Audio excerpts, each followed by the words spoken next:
Yes, hello, welcome to Book Club for Assholes. This is the first episode and first meeting of Book Club for Assholes. I'm your host, Jeffrey, and joining us today is Cody. We have the good fortune to be joined by Cody.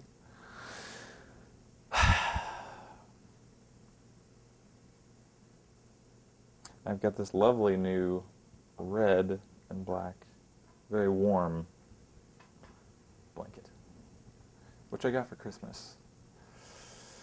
Pretty tight, I can say. Perfect chair blanket, like a lap blanket. Cody's a big fan already. So, this is Book Club for Assholes. I'm Jeffrey, and these are some of my, these are all of my books. And I've picked out 5 or 6 books to talk about. And maybe read a little short clip from each one. And so, yeah, we're going to talk about the first book. It's Double Indemnity. I'm sorry. All right, I'm going to start over. That was weak. Okay, I'm going to put this on servo because I'm still really shaky on manual.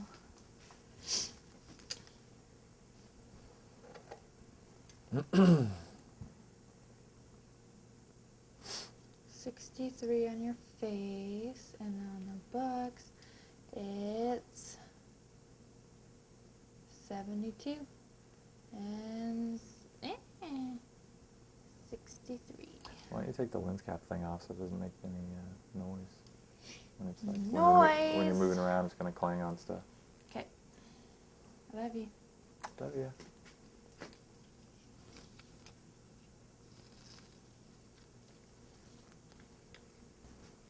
Rolling. Hello. Welcome to Book Club for Assholes. I'm your host, Jeffrey. This is the first episode of Book Club for Assholes. Cody is with us. Lucille is with us. Say hi, Lucille. Hello. Hello. All right. Without further ado, we're going to start talking about our first book. I'm just going to just talk about some books that I really like, or books that I've recently found, or whatever that I'm currently reading. And when we're lucky, Cody joins us. Right now, it's kind of awesome. So, Double Indemnity. I just finished reading it. Took a short trip, and it's a great trip read because it's very short, right? By James M. Cain. And a lot of people know the film. The film was in 1944, and I grew up watching that a few times. Awesome movie. Okay, so an insurance agent meets up with a client's wife when the client is not home, and the wife is interested in picking up accident insurance, and that's a red flag to this salesman.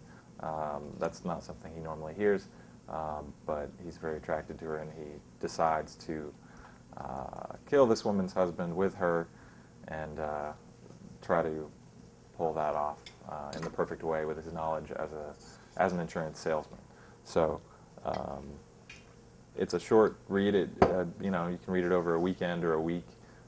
It's really fun. The ending is much different than the ending of the movie. No big shocker there, but that did kind of shock me because I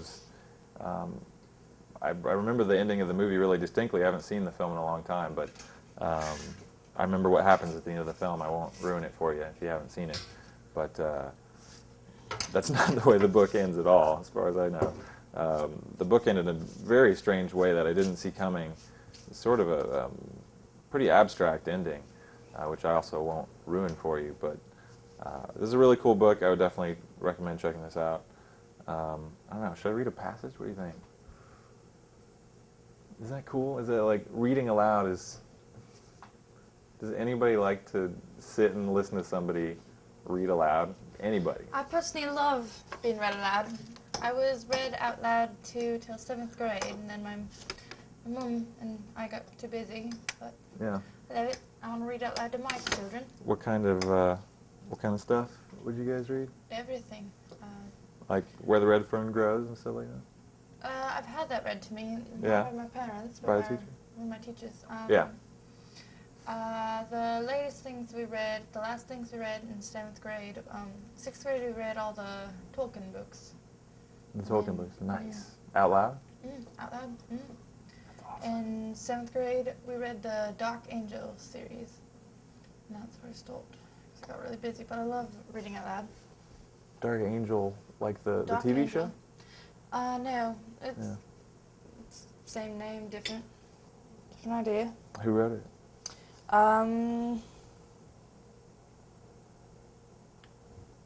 It doesn't matter.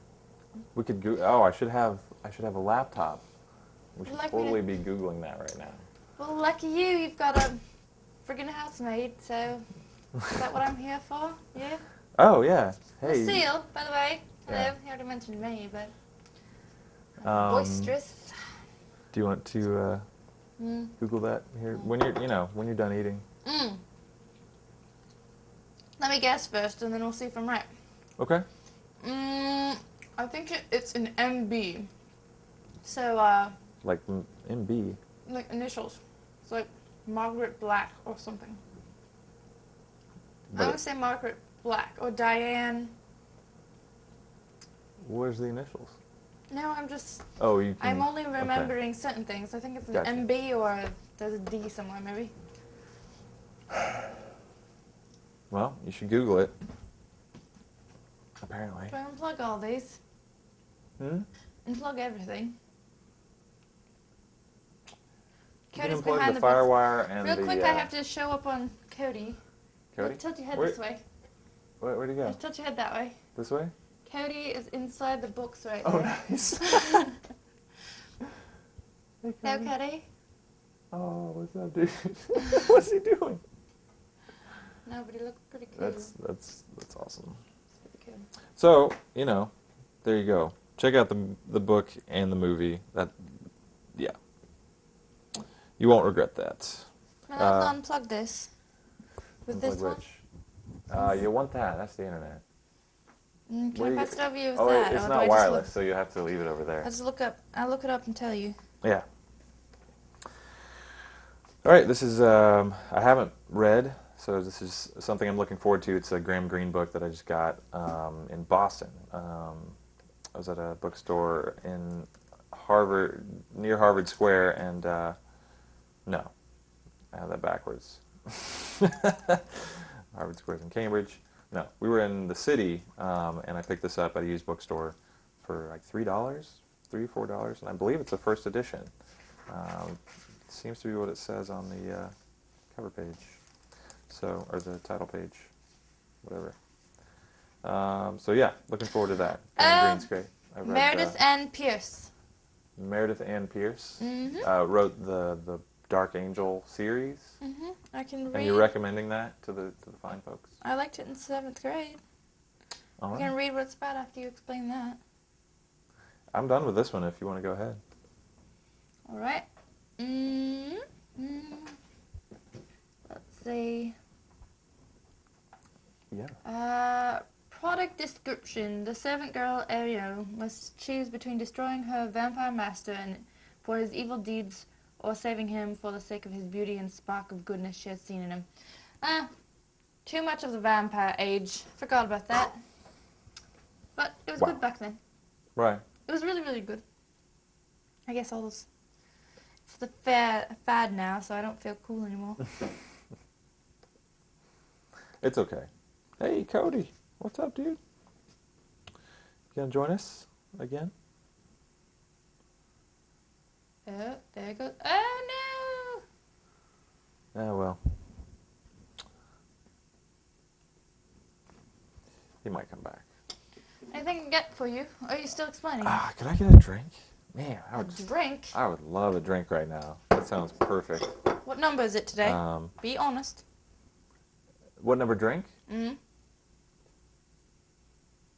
or 3. It's either 2 or 3. That's all I got.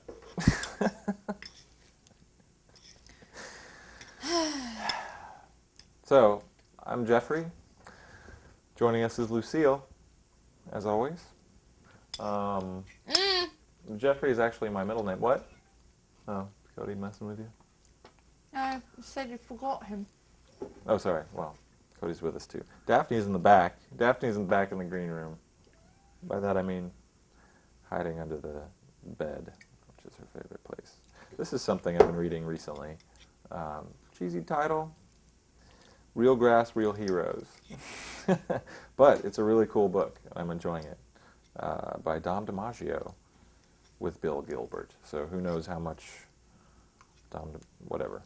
He had a ghostwriter. Anyway, introduction by Ted Williams. Very cool. And Ted Williams says some really nice things about Dom DiMaggio. One thing he says is that Dom DiMaggio could have written a book just about his own career, and just because he had a very successful career in the big leagues. I think he's in the Hall of Fame.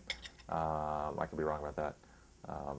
But had a great career, could have just written a biography, but instead he wrote a book about all the great players of his time, and kind of celebrated all the great achievements, especially in the 41 season. The book's really about baseball's historic 1941 season, which is when Joe DiMaggio hit in 56 straight games, and Ted Williams hit 406 as his batting average.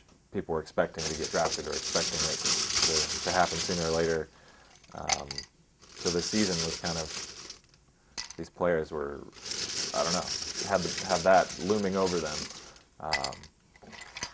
And some of those players, Joe DiMaggio, Ted Williams, left and served in the war during the bulk of their 20s. You know, they lost their athletic prime or spent their athletic prime serving in the war.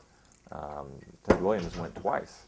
He went to the Korean War too, so he missed, I can't remember how many years, 6 or 7 years, something like that, in the service, and still had the career that he had, hitting over 500 home runs, I think, and all kinds of stuff. But so this is a really cool book, if you're into that kind of thing.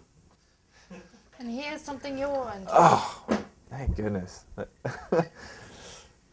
Cheers. Mm.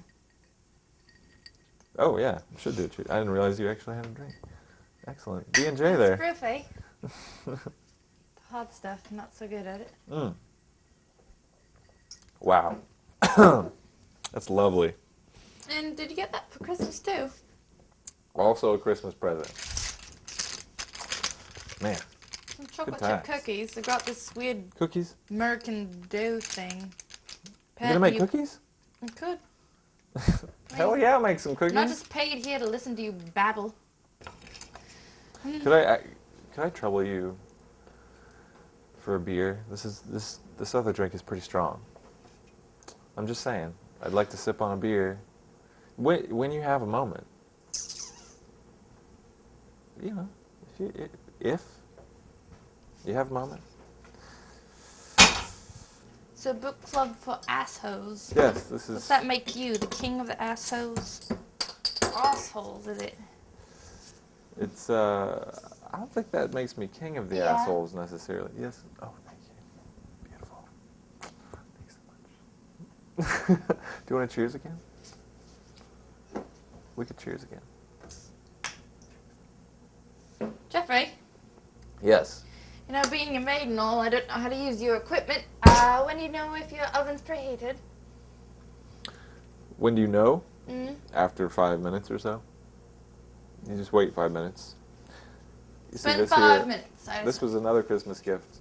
So this is what I will use to keep Cody away from things like, you know, me preparing food and me trying to sleep.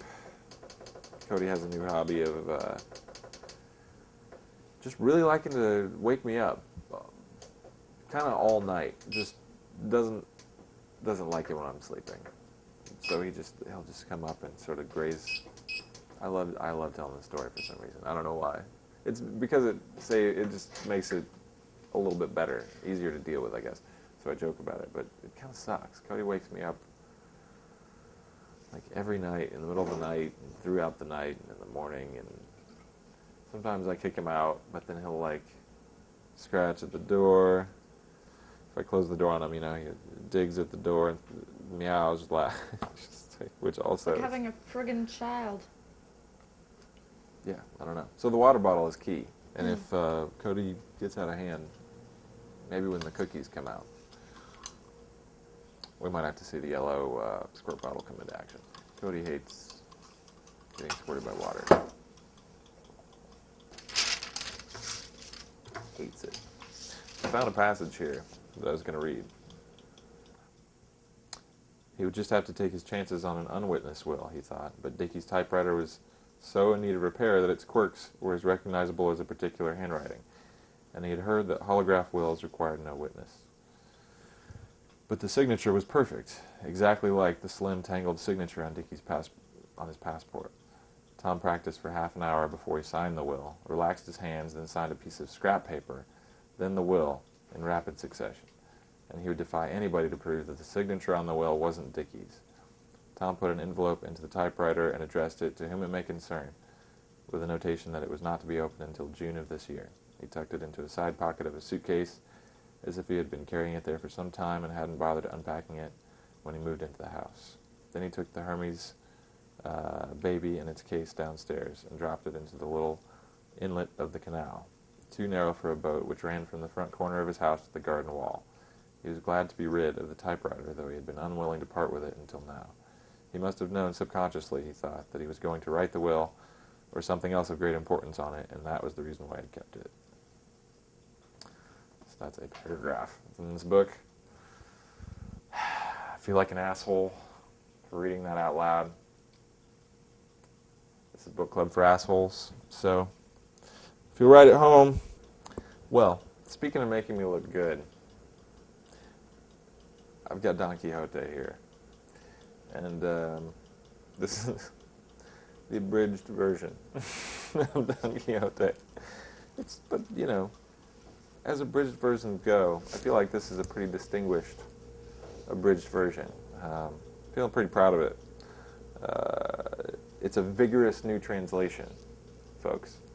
So, by Walter Starkey. So, the author is Cervantes. Don Quixote, as we say here. I'm sure that's not how it's supposed to be pronounced. Don Quixote? I don't know. How would you say that? I say Don Quixote, but... Okay. So I didn't mean to put you on the spot there. Quixote. Quixote. Don Quixote. There's a great, is it Picasso? Charcoal or something? Black and white, anyway. Drawing of Don Quixote that I would love to have a print of. I think it's Picasso. Oh, another thing that you could Google. I'll go do that. Yeah. Or if you're watching at home, you could Google it and beat us to it. Lucille's the Ted of the assholes. It's the Ted of Book Club for Assholes. Coming right at you. So yeah, what am I going to say that hasn't been said about this book? Let's see. Okay, I will attempt to speak about Don Quixote real quick. Is this it? I read it a couple years back. That's it right there. Fantastic. I love that.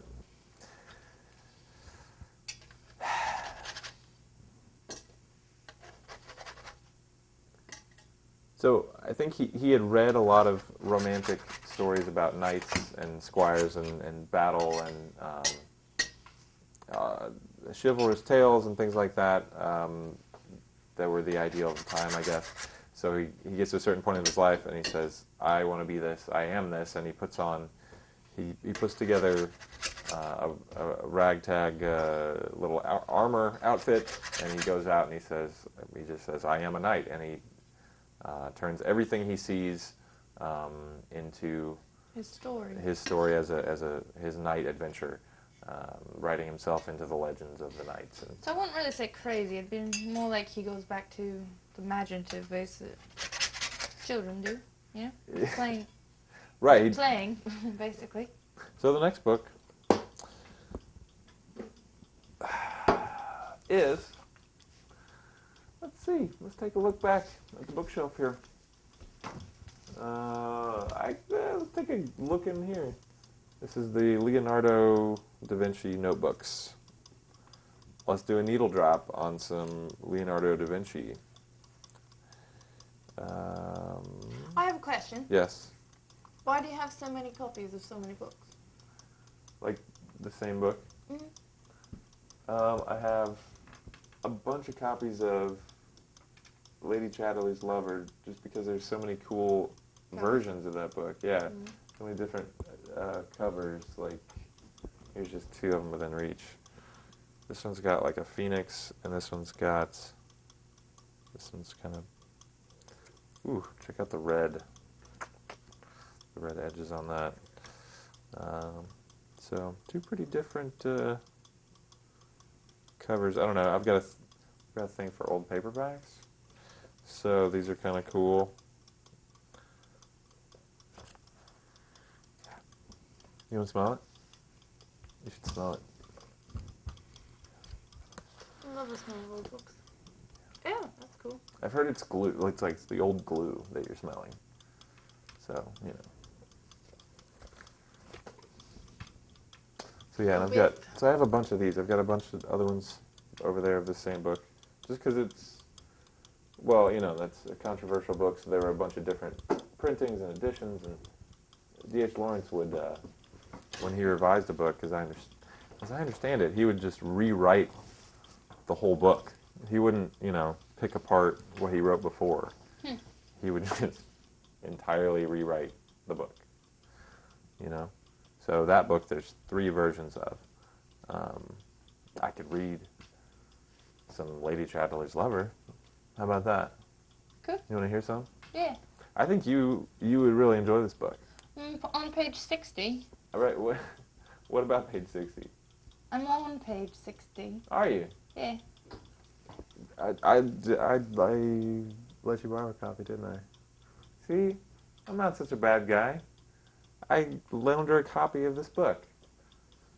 It's not suggestive. I'm not trying anything here.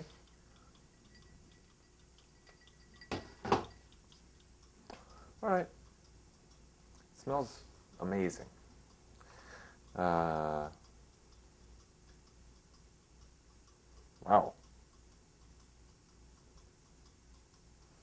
Okay. I'm just gonna start chapter 8 here from Lady Chatterley's Lover. It's hard to say. I have trouble with L's. Mrs. Bolton also kept a cherishing eye on Connie, feeling she must extend to her female and professional protection. She was always urging her ladyship to walk out, to drive to Uthwaite, to be in the air, for Connie had got into the habit of sitting still by the fire, pretending to read, or to sew, feebly, and hardly going out at all. It was a blowy day soon after Hilda had gone that Mrs. Bolton said, "Now why don't you go for a walk through the wood and look at the daffs behind the keeper's cottage? They're the prettiest sight you'd see in a day's march. And you could put some in your room. Wild daffs are always so cheerful looking, aren't they?" Connie took it in good part, even daffs for daffodils. Wild daffodils. After all, one could not stew in one's own juice. The spring came back. Seasons return, but not to me returns day, or the sweet approach of even in the morn. And the keeper, his thin white body, like a lonely pistil of an invisible flower, she had forgotten him in her unspeakable depression. But now something roused. Pale beyond porch and portal. The thing to do was to pass the porches and the portals. Okay. She was stronger, she could walk better, and in the wood, the wind would not be so tiring as it was across the park, flattening against her. She wanted to forget the world and all the dreadful, carry-on bodied people. Ye must be born again. I believe in the resurrection of the body. Except a grain of wheat fall into the earth and die, it shall by no means bring forth. When the crocus cometh forth, I too will emerge and see the sun. In the wind of March, endless phrases swept through her consciousness. So, there's a page for you. Fucking asshole. Leonardo da Vinci notebooks. There's all kinds of stuff in here. I'm just going to flip around. This is a really cool book. Oxford World's Classics, Leonardo da Vinci notebooks.